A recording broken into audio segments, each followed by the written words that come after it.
welcome to another episode of Beyond the Black Rims. I'm Mars Girl. I'm Josh Knight the First. What episode number is this? After that nice long stretch of me remembering what number we were on, now I've forgotten. We're 21, aren't we? 21. I asked and I just had to think about it.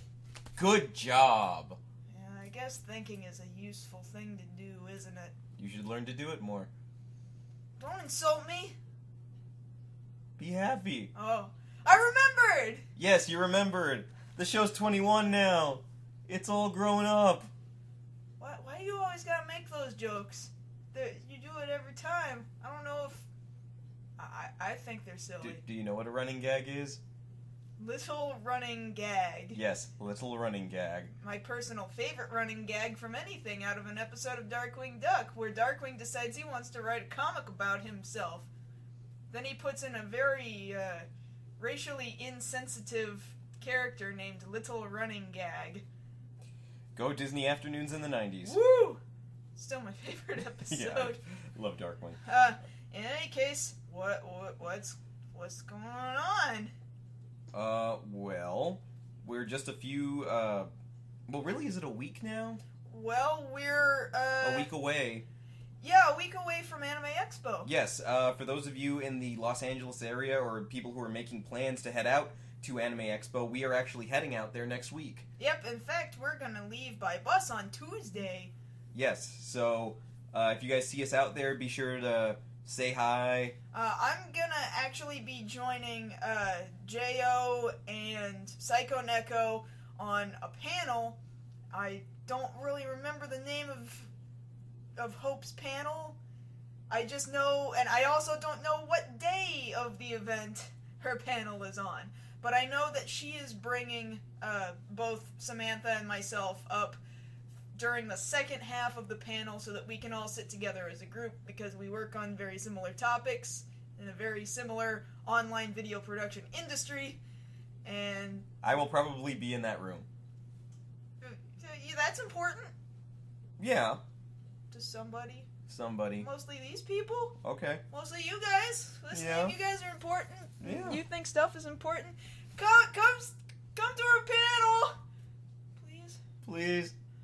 I mean, if you don't, that's cool too. I mean, I'm probably gonna go find the cosplay contest or something. You know, let's just talk about tonight's show. Well, wait. I was just thinking that how lame it was last year that our panel was during the cosplay contest. That was pretty lame. Now, granted, I also think it's lame that you have to pay for that cosplay contest, but at the same time, I would have done it. Well, because the thing is, Anime Expo is one of the foremost places to compete in the United States, because people bring their A game to Anime Expo, planning all year to show up here and show their stuff. If this panel is not during the cosplay contest, I will pay to go watch that cosplay contest this year. You better believe I will be there. Yeah, costumes. Woo, cosplay. Alright, so let's talk about tonight's topics. So coming up in a couple more weeks, Akira Toriyama, dude who created Dragon Ball and Dragon Ball Z and other such things. Maybe you've heard of it. Not likely, it's too underground. Well, he's got a new manga coming out in Shonen Jump here in just a couple of weeks, and we're going to talk about that for a little bit. I'm going to be talking about an update on The Amazing Spider-Man 2. They've apparently done a lot of editing to the script, and an entire very important character has been dropped. And to finish everything up, among all of these kind of trailing the news from E3, now supposedly Google wants to get into the home video game console making industry. Say what? You're the one who showed it to me, don't act surprised. Well, still, that was my initial response. Say what? I'm glad we had this discussion. I'm glad we had this discussion. Alright. Do we have anything else that we wanted to follow up with from any previous episodes before we get into those news topics? Just a brief follow-up. Just recently, this past week or so, Matt Smith, who will be leaving later on this year from the title role in Doctor Who, put out a very heartfelt little video done with paper, messages written out and then, scrolling through them. Thanking the fans for all their support over the past 4 years. It was very nice, heartfelt from him to everybody else that's been out there. And, I don't know, just kind of the thing about it, since he hasn't left yet, and to be giving out this sort of a big thank you so early, so to speak, to me it's kind of off-putting. Off-putting? Well, it's just like, you know, you've heard that phrase, don't bury somebody before they're dead. Before you continue, I just kind of want to do this one thing. And yay, the audio quality will be greatly different between 5 minutes ago and now, but I don't really want to start over. Let's keep going. Let's just keep going. Yeah, so to see this video, I mean, granted, yes, I'm one of those fans, and I'm glad that he is aware and thankful for his fans. However, to get a video like this, thanking them way before they've even started filming the Christmas special, where supposedly that's where he'll regenerate, it's a little too soon in my mind. To say thank you? Well, yeah, because thank yous usually come later, closer to the buys. Yeah, you know? but I don't think it's ever too soon to say thank you for something if you're feeling really appreciative. Well, yeah, I guess I see where you're coming from. I just don't... I want it to last, is basically what I'm saying. Because, like I've said, I may not like all of the writing, but I love his portrayal. And, yeah, there's that part of me that doesn't want to let him go already. Well, like, I can say, for one thing, like, I don't know whether or not there's really any hope of me being casted for King of the Nerds, for example. However, I can definitely say I want to say thank you to people who might have helped me get as far as however far I have gotten, right, with however all the far voting that they may did. be. Well, no, that makes sense when you put it that way. And no casting has happened yet. Nobody has officially been casted. And so I can't say whether or not I'm in, I'm out. I can't say thank you for putting me there, or thank you for only getting me so far, even if I didn't make it anywhere. I can't even say that yet, and yet, anyway, I want to say thank you. Well, yeah, and you know what? I'm not going to look a gift horse in the mouth. It's not very often that an actor will say thank you directly to the fans like that, and he is, you know, very much aware and appreciative. I mean, I look back at his just his first appearance over here on the Craig Ferguson late night show. That audience just ate it up that he was even there at all. And you know, Craig Ferguson, who is this very widely known Whovian, did this whole opening skit thing that they had to cut because they couldn't clear the music, the Doctor Who theme music. But you can look on YouTube and see it. That's not a problem.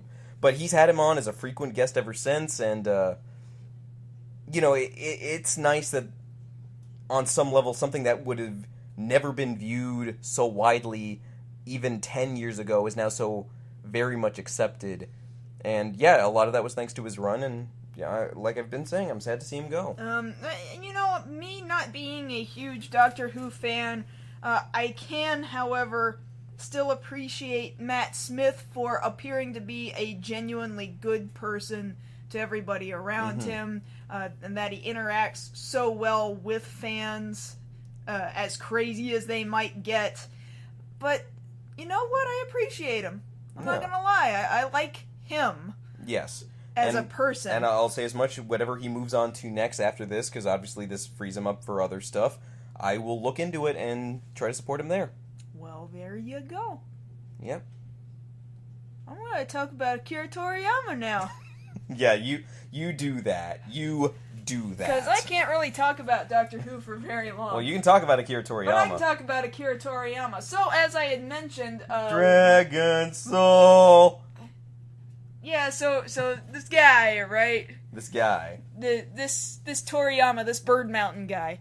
Alright?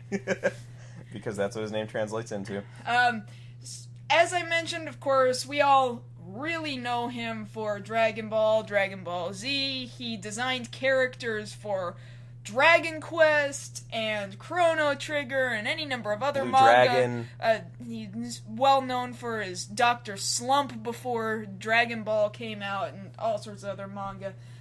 He's got a new manga that's going to be coming out in Shonen Jump in just a couple of weeks. It's going to debut in the July 13th issue, which will be Shonen Jump's 45th anniversary. The name of this manga is Ginga Patrol Jako. And really, we don't know a whole heck of a lot about it. We just have this potential cover art of this very kind of, I don't know, sort of 60s-ish looking chick with a big old hat, and this old man, and they're... This Frieza-looking old man, and... No, the alien well, in the between alien, them. Yeah, this It old looks like man, Frieza.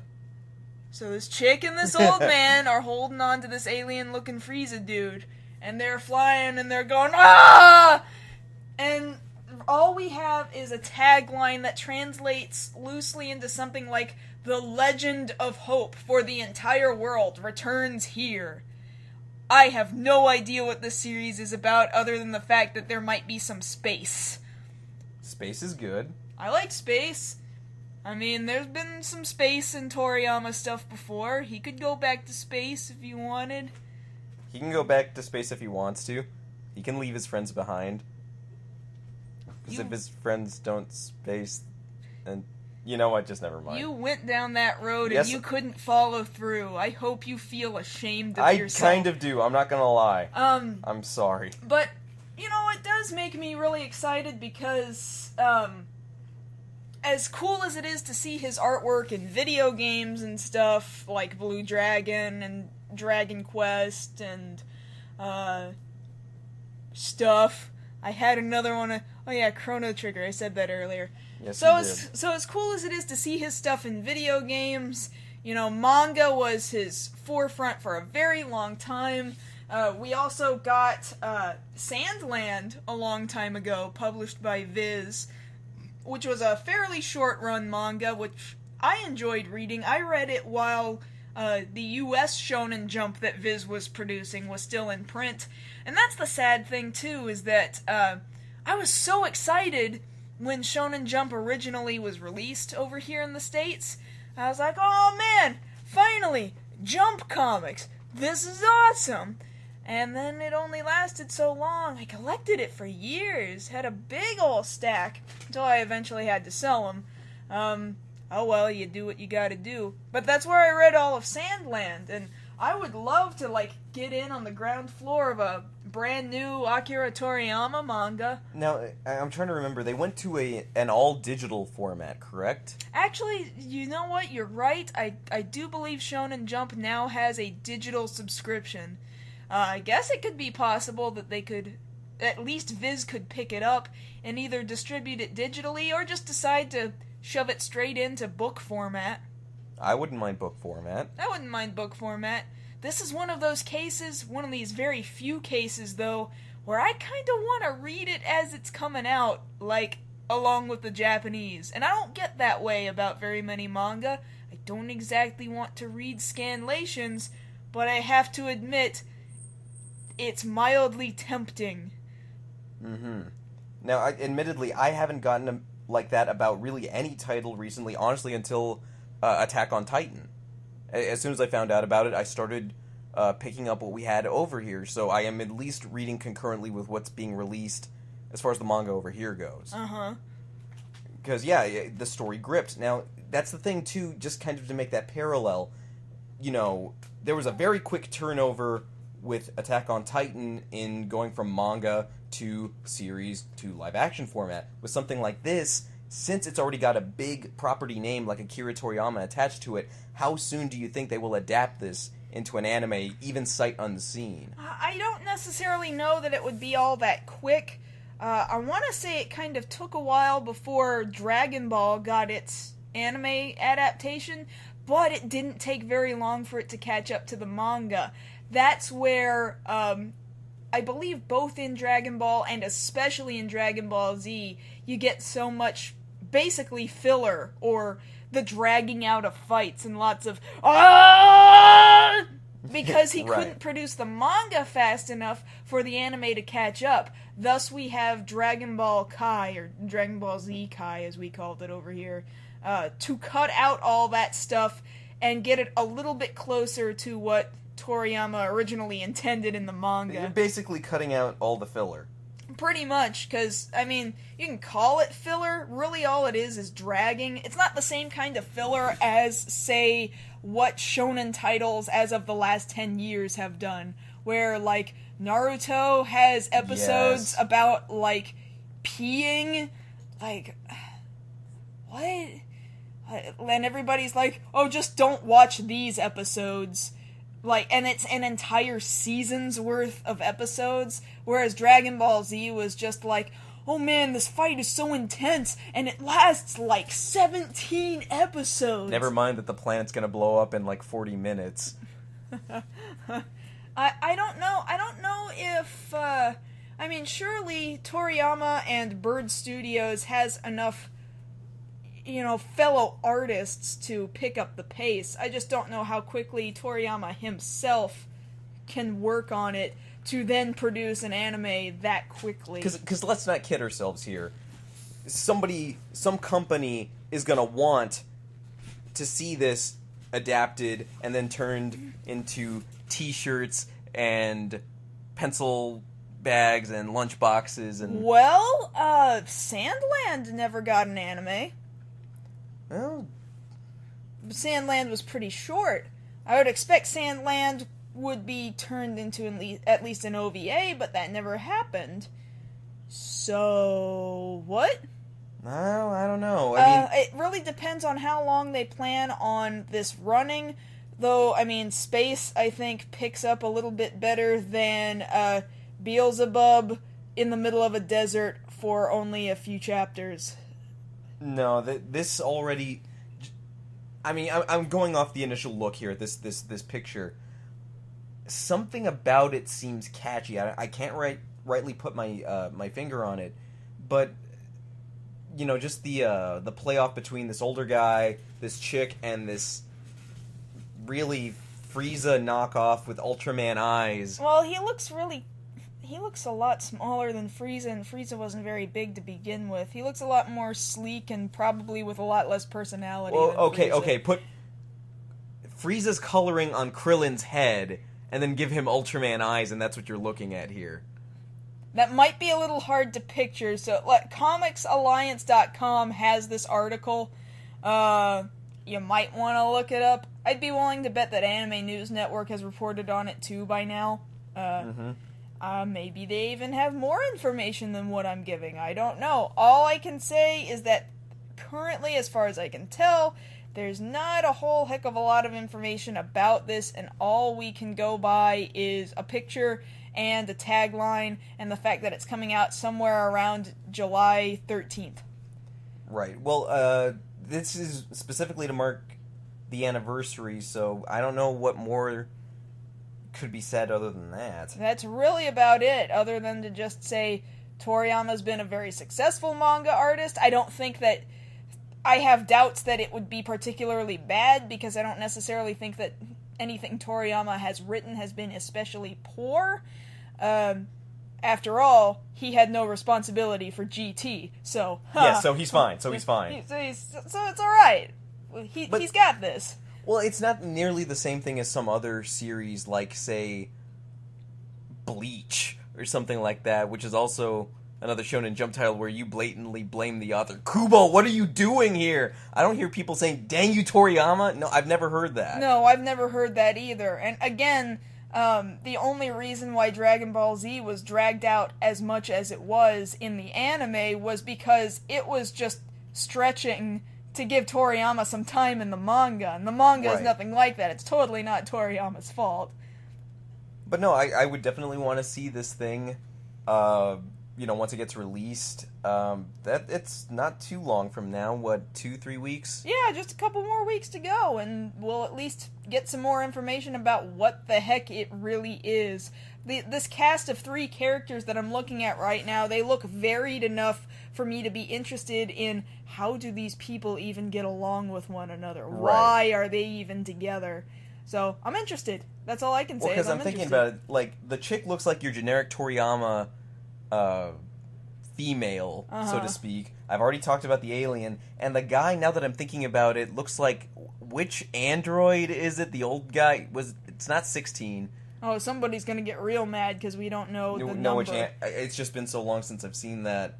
But he looks like the old man android. Yeah. Not 17 or 18. I know all you have reference to is Dragon Ball for all these characters, but then again, most listeners probably do only have that as reference. So but feel free to call me on that. I personally see a lot of Blue Dragon in that guy, but that's just me. Well, that's you because you love Blue Dragon. That, and there's a particular old man character in Sandland that he looks a lot like. I'm just gonna go out on a limb and say that Toriyama only knows how to draw a few character archetypes. I would agree with that. And then he lets Bird Studios dress them differently. I don't know. That's pretty much how it works. I bet that's it. Yeah. I bet that's all I can say about it. Okay, so moving on to the second topic. After having shot for 100 days or so, give or take, Mark Webb, director of The Amazing Spider-Man, is currently working on, filming for this new movie, Amazing Spider-Man 2. And what we see here is, a lot of set pictures coming up, a lot of stuff, a lot of stunts and things of that nature, and a few set pictures got out of Mary Jane, who was being played by, I always forget her name, Shylene, I always mispronounce, Shailene Copley. Now, the thing is, Mary Jane was going to be introduced in Amazing Spider-Man 2, and not necessarily given too much prevalence, but she was going to be there, and she was going to have several scenes with Peter. We saw set pictures of this. Well, just recently, news got out that officially she is out of the movie. They have completely cut Mary Jane out of this movie. What would make them choose that decision after so much production? Well, specifically, Woodley, not Copley, Woodley, Shailene Woodley, went on record as saying that there's a reason for it, and that they're holding off on introducing her until the next film. So then are they going to use that footage that they've done in the next film? See, that was the first question that I got in my head, well, you've shot all this footage. What are you going to do with it? Because she's very clearly, talking to Peter Parker, and, for anybody who knows even a little bit about Spider-Man, Mary Jane goes on to be a very, very prominent character in his life, so much so to the point that they're married. Mm-hmm. But right now, Mark Webb had decided originally for Amazing Spider-Man to go with telling the Gwen Stacy story, which, admittedly, they're doing a pretty good job of. And I'll take a second to compliment him on that, because let's get one thing clear here. I see Gwen Stacy in this last movie depicted as a much better fit and a much better, just in general, character as compared to the Mary Jane of the Sam Raimi Spider-Man movies. Oh, absolutely. On top of that, now granted I'm not a huge comic reader, although I actually did start from the beginning of Spider-Man as I was reading it. Then I compare it to, say, the 90s animated series, and that Gwen Stacy kind of strung him along. Well, no, that's actually the thing about the animated series. Gwen Stacy doesn't show up at all, save for one episode in an alternate reality. The rest of the time, the animated series pitted Peter with Mary Jane or Felicia Hardy, who was also the Black Cat. Uh-huh. Now, funny, I should bring that up because there's another actress, Sarah Gadon, who had mentioned before that, not mentioned before, she had revealed that she was going to be now working on this movie. And there was a lot of rumors going around, well, is she replacing Shailene as Mary Jane? She looks blonde to me, not like a redhead. Well, admittedly, Emma Stone, when she got the role for Gwen Stacy, was a redhead, but then went blonde. Uh-huh. So, hair color doesn't matter all that much. But, she quickly denied rumors that she was replacing Mary Jane, so that got shot down pretty quickly. But then there's this other actress Felicity Jones, who has mentioned that she is playing a role that is slightly on the villainous side. So that makes me wonder, well, if they dropped Mary Jane, are they going to bring in Felicia Hardy and Black Cat in this movie? Would they do that? Do we know who... Well, we know who at least one villain in the movie we know at is. least two villains. We know the Rhino, played by Paul Giamatti, is going to be in there, and we know that Jamie Foxx is playing Electro. Yeah. And then, of course, there's kind of the background stuff of both Norman and Harry Osborn being in the movie too, Chris Cooper and Dane DeHaan, sorry. So, the thing that's worrying me primarily about this isn't so much... I mean, yes, I'm worried about the Mary Jane portion, but the other thing being, is Mark Webb gonna suffer from what happened to Spider-Man 3 in that you're introducing too many characters? I was just about to say, why are there so many characters? Is that... What story are you trying to tell? Or are you trying to tell them all at once? What? I don't entirely... I am concerned about it being a hot mess. Yeah, I'm worried about that too. Now, don't get me wrong. After this first movie, I trust him so much, because of what's being shown. The set photos and set video that we've seen so far show Spider-Man in the classic costume. He's acting like Spider-Man. I'm not 100% sold on Electro, but they say they've really written the story to match up with why he's doing what he's doing, so I trust that. And just looking at the synopsis, just the official synopsis from Sony, life is busy for Peter Parker between taking out the bad guys as Spider-Man and spending time with the person he loves, Gwen, and high school graduation can't come quick enough. Peter hasn't forgotten about the promise he made to Gwen's father to protect her by staying away, but that's a promise he just can't keep. Things will change for Peter when a new villain, Electro, emerges, an old friend, Harry Osborn, returns, and Peter uncovers new clues about his past. So right there we've got, 4 or 5 plot threads in just the synopsis alone. And prom's tomorrow! Yes, and prom's tomorrow. Oh no, I've got to go beat Rhino, but I have to go pick up Gwen. What am I gonna do? Mark Webb, please don't be doing that. Please don't do that. You can tell that's where it's going, can't you? Well, I hope not, because... That's the problem with, leaving the character in high school. Just that he's dealing with teenage BS at the same time as trying to save the world. Well, that's all well and good for Spider-Man because he, true to the character, he started out in high school. I'm aware. And the thing that I actually like that more. This portrayal of him still in high school versus Sam Raimi's Spider-Man, which at the time I loved, but then I realized later that they glossed over a lot about the character.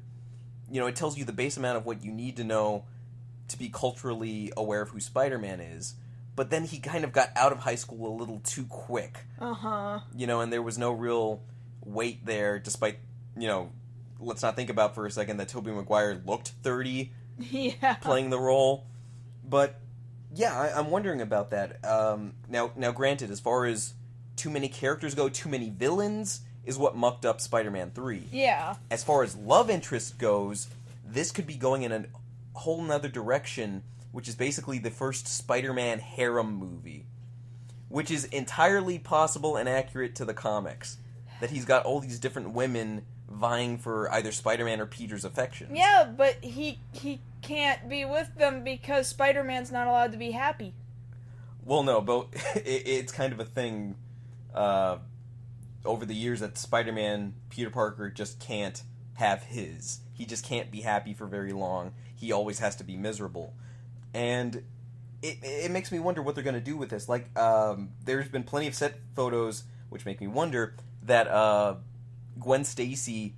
a lot of people don't know this, and it's not necessarily spoilers because the book's been out for like 50 years. But Gwen Stacy dies at the hands of the Green Goblin.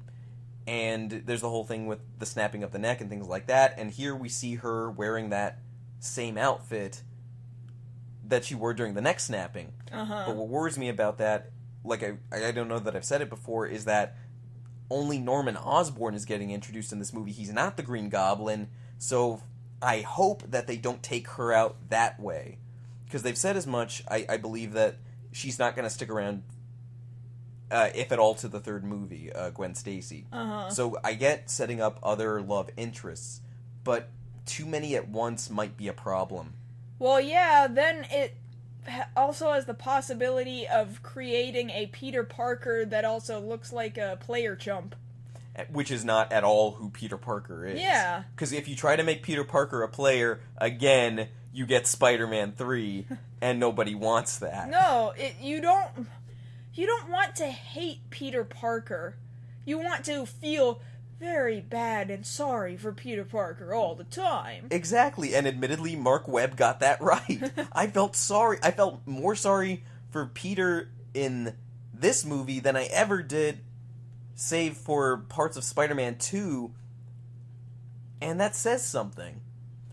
You know, the handling of the character here. Now, I trust whatever they do with Gwen, it will work, but just for a second, you know, dealing with Mary Jane and Black Cat being introduced, potentially Felicia Hardy, Black Cat in this movie, and then Mary Jane in the third movie, that makes it a little harder with the storytelling, I think. Because, like I said, you've already got to deal with Electro, Harry, graduation, and the whole past thing that they've been taunting since the first movie. And then will they tease Green Goblin? I would actually hope they do. It might seem quick, but I would actually prefer that. Now, the question, of course, there being, since this is kind of based off the Ultimate Universe, do they go with the Ultimate version of Green Goblin, which admittedly isn't a guy in a suit on a rocket surfboard glider thing, but in the Ultimate version, he literally takes on a transformation, and his body becomes this, like, goblin-looking ogre thing that can shoot fire. Okay. Look, we're already having to live with the fact that somebody can become a being of pure energy, and the guy in the last movie became a lizard man. Okay, look, it's based on comics, right? What was it that somebody said, probably in some vlog that I was watching, probably about Man of Steel or something, that, you know, it's already a comic universe. If you're trying to bring it down to earth or rationalize why these people can do these things or whatever, then why are you watching a comic movie? Just get over it. They can shoot fire and fly and sling web and do all the just stop. Right. But basically, I'm not worried at all about how they're going to handle powers and villains and things of that nature just at this very moment. Really, the reason I bring this up is for how they're going to handle this potential love triangle, or several love triangles that they're setting up for other movies. Which would be more like a love hexagon.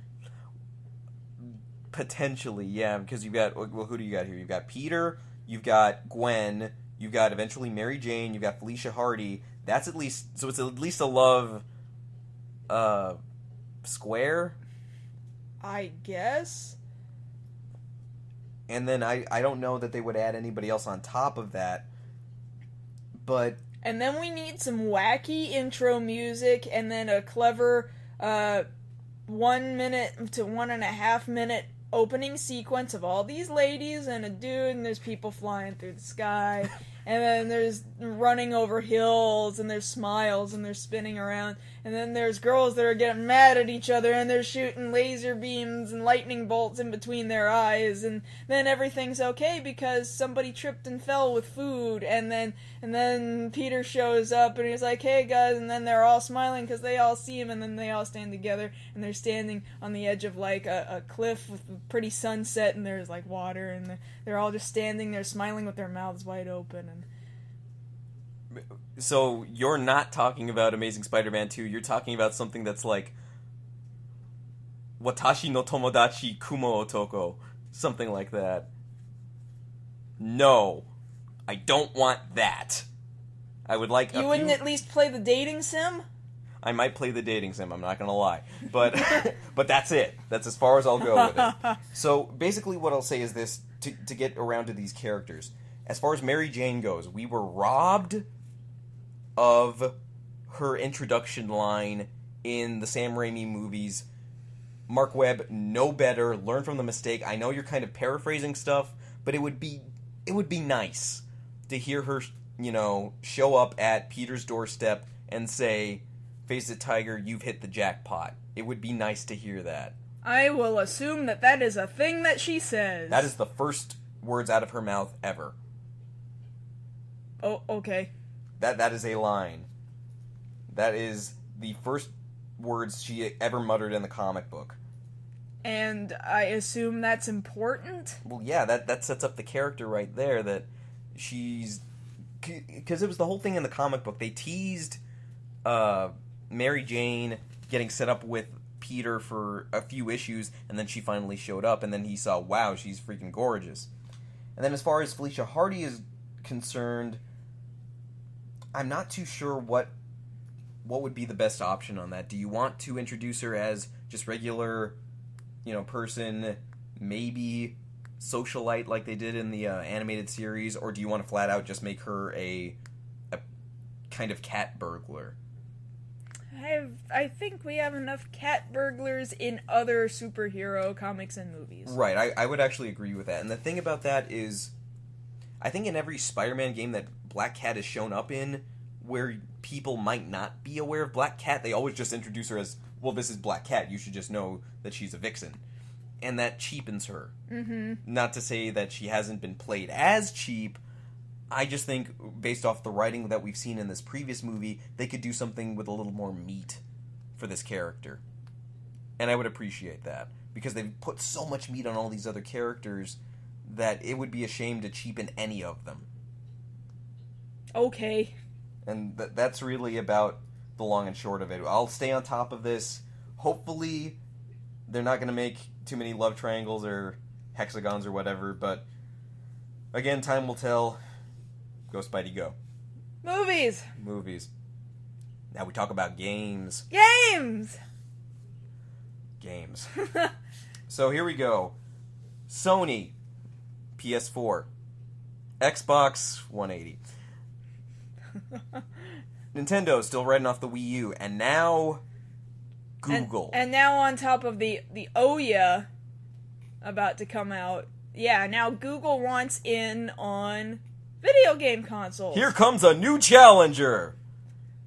I could be okay with this. What's the information you got on this thing? Well, this information is coming off of Kotaku, which is in turn reporting from the Wall Street Journal, that Google is working on a video game console. Is this confirmed, or...? Yeah, they're saying that the console's going to be, just reading from the report, it will be powered by Android, the operating system you see on so many different phones out there.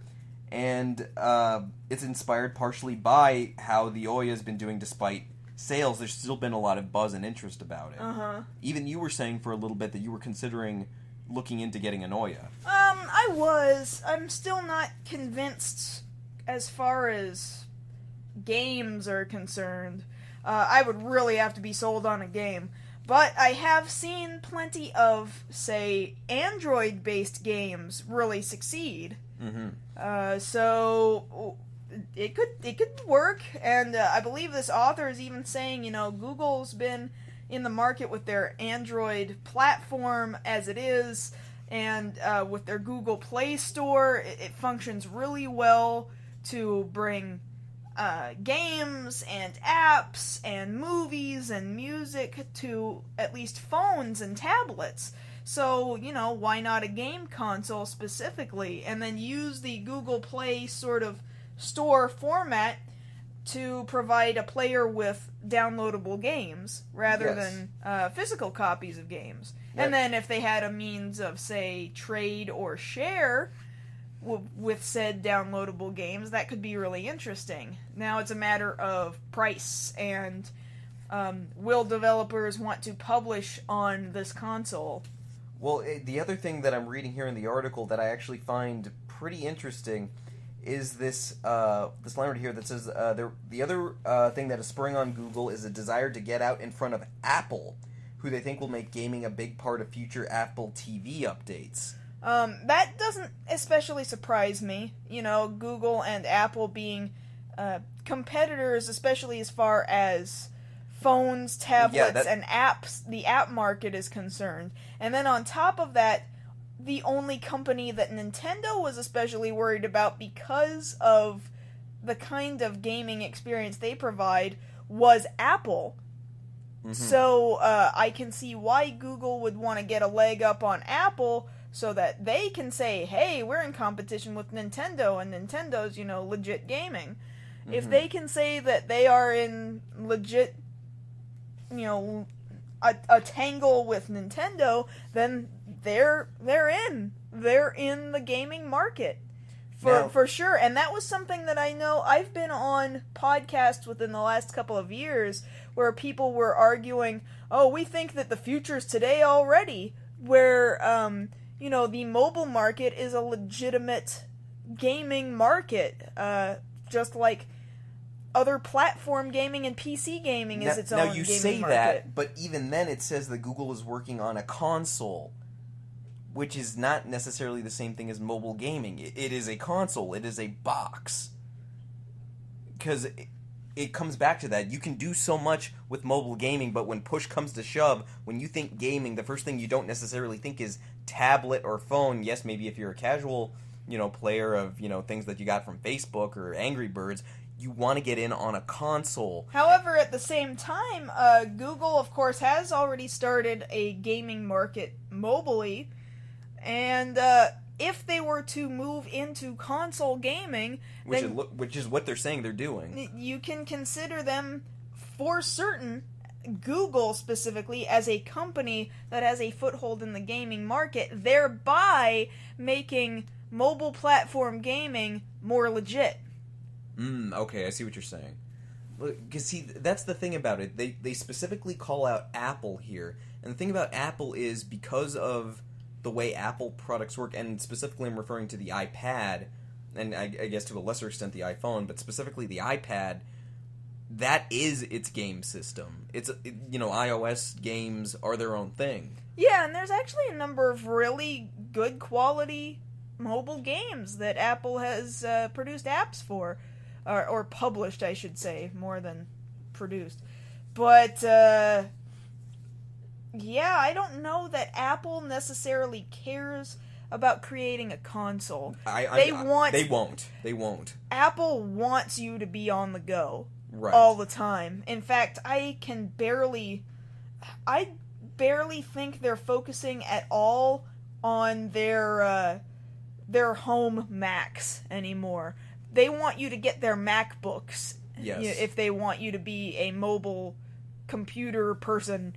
They want you to be on their tablets. They want you to listen to their music on their, mobile MP3 players. And they want you to use their phones. Their primary focus is for you to be out and about, doing everything you love, but not at home. But still kind of doing it by yourself, because here you are staring at this little thing all by yourself. But here we have Google saying, hey, we want in on console gaming. That is kind of... Because I get how they're competing for apps and phone play for games and things like that, but going to consoles, that's like kind of... If you're in a race with each other, that's like one of the racers making a hard right. Well, they're going into a market that I don't necessarily think that Apple cares about. And for that reason, I think it's smart, because then Google is providing something that Apple does not, thereby making them desirable to certain other kinds of people who otherwise wouldn't have paid attention. This I agree on. And the thing about that is, not really right this second has anybody talked about, what do the other companies think about this? What does Microsoft think about this? What does Sony think about this? Oh, I'm sure they're not concerned about them creeping up anytime soon. Because Well, yeah. as it is, because Sony, Microsoft, and Nintendo have been in the business so long, they've also created long-lasting relationships with publishers and producers of games already. And people want to go to those titles because they know that it will see the light of day, that people will know that it exists, and not sit dead on a risk. Mm-hmm. I do not see the top 3 console producers really being too terribly concerned, even about the Ouya, to be quite honest with you. Well, see, at least not for another year to 2 years. Well, see, here's the thing about the Ouya. Yes, the Ouya has bugs. Nobody's denying that. But at base, a $99 system is just price alone looks appealing. Mm-hmm. For this Google console now, whatever it might be called, and I'm not going to go ahead and guess like I normally would, but price-wise, what are we looking at here? It would have to be competitive with the Ouya's price. It would have to at least match, if not go below the Ouya's price. Now, even then, for as much hardware as they might need, isn't that a bit risky? Well, how expensive are, Google phones? Admittedly, I was kind of looking into Samsung Galaxies. They're expensive little pieces of hardware, but those are little pieces of hardware that are trying to do 80 bajillion different things. Right. And connect to wireless and 3G and 4G networks and take pictures of things and download apps and do all... What we're talking about is a video game console that primarily plays games. The Ouya barely does anything aside from play games, for example. You remember the good old days when that used to be all you needed from a game system? Yeah. Now, if you just limit a game console to just playing video games, that'll make it cheaper. Shoot! Google could do it. I think they could. Now, the thing is, would they do the same thing as the Ouya, and it's all downloads? It's a good question. I mean, Google, I don't actually see them printing physical games. I just don't, because they're too much of a digital entity at this point. Mm-hmm. The only physical products I see them creating, like, they've got Google Glass, they do put their operating system onto mobile platforms like phones and tablets. I just thought about that. What if they could find a way to use glass as a peripheral for this thing? Oh, man. That would be great. It'd be like a super scope, but on your head. I bet somebody actually has already started making similar apps where, not virtual reality, what's the Augmented. word? Augmented reality. Yeah, you could easily make an augmented reality program using Google Glass. Now have that interact with a video game, too. And it wouldn't be the same thing as, say, the Kinect, or what's the PlayStation version, the Move? Yeah. It wouldn't be the same thing, and it's not nearly as stupid as, Virtual Boy was. Well, that would be really hard to make that bad. Yeah, but I'm saying they've already been working on the technology. If they could find a way to put these two things together, that would be something the other markets, and definitely Apple, couldn't touch. Now, also think about this. What if you could make your mobile platform, like your phone or your tablet, be another extra thing that you could connect? Because, also get this, all these different things, like on my phone is an HTC, which uses Android. Right. Everything I do connects to a Gmail account that I have. Mm-hmm. So it also holds all kinds of information about me, and if, say, I lost this phone, then I get a new phone, and I just put in my Gmail account, all my phone numbers come back to me, all my Facebook contacts, all this other stuff, my Google Plus information, all this junk. If all of these devices can be connected simply with a Gmail account... That already cuts out all this middle work that you would have to do with all these other systems, like create a PlayStation account or an Xbox account. No, you've already got your account. On top of that, what if they then could make mobile devices be controllers or another peripheral for some reason? Mm-hmm. Like you use the camera on your phone or your tablet to do other things, and then you look around and you poke stuff and it affects the game. Like it would That'd be similar to what the Wii U's controller does, It would be right? similar to the Wii U or the DS, and you just have this screen that is not attached to your TV, Yeah, it would But be. then It would be like having a Wii U tablet without having to go out and buy another controller or tablet. Or it would keep cost down because it would be something that a person probably already has. But then the software for it is what makes you want to use it in conjunction with this system. I personally love Android. I do not want a Windows phone, and I really kind of don't care to get an Apple tablet or phone. I really I've don't. heard a lot of people say that Windows phones are a lot better than you give them credit for. I can honestly say I just haven't had enough experience with one. Well, okay, want one. you use Windows 8, right? Yes. Unfortunately, because Windows 8 sort of gets this idea like, hey, we had this idea with our tablets and our phones where things would be in these little boxes and you would swipe all the time, and yeah, that's... Admittedly, that's the most annoying part about having Windows 8, because this thing thinks I'm swiping when I'm just trying to click. Yeah, If I wanted to swipe, I'd get a tablet. The Android is just easy interface, and Google Play, I think, is a very easy store to use. When I search for something, I get exactly what I'm looking for pretty much every time. I don't have to go through any muss or fuss or... I just think that the fact that I can see that all of their products could be tied together very easily, I think that idea makes it a great idea, and it could be very affordable. So then they wouldn't necessarily need to charge so much for the system itself. Yeah, for the hardware. Because then you've got all the peripherals that could potentially work with it. Right, and then if you have games that are digital, you don't really need... I have seen companies, like, games that end up on Steam.